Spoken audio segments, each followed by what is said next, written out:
This is my Festool crosscut guide. It's got a hanging block over here. The depth from here to here is about the same as the Festool saw. A little bit shorter. Anyway, so I just use this to clamp it.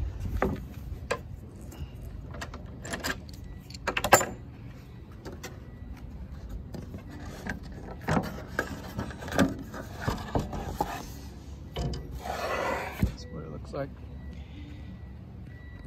It's got a groove that is exactly the same width as this underside groove here. I think it's like 7.4 millimeters or something, but it's some weird number. This groove has to be exact. It can't, if it's too big, then there's too much play, but if you get lucky, then it gets really tight. This piece goes in there, but you need a little bit of space for your clamp, because the clamp has to be able to stick in there and attach. So that's basically it. It's just a rectangle. I cut the groove on my table saw. You have to have a table saw that's extremely 90 degrees, and you have to know it's 90. These sell for like, I don't know, 30, 40 bucks, but you can make your own. Fairly simple.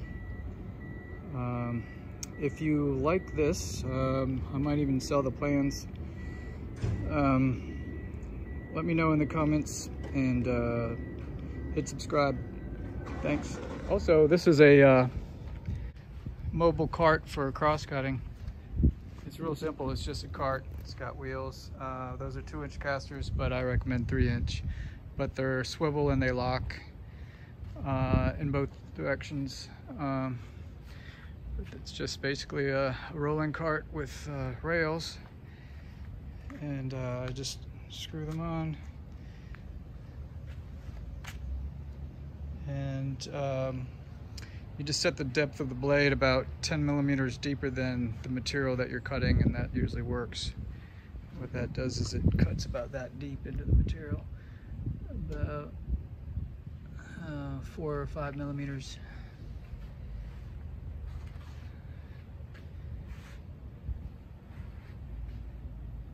Anyway, it works great. I cut 10 sheets of MDF today. MDF has a lot of dust, and I don't have a dust collector for my Festool crosscut saw. So I just rolled it out in the parking lot and did it out here.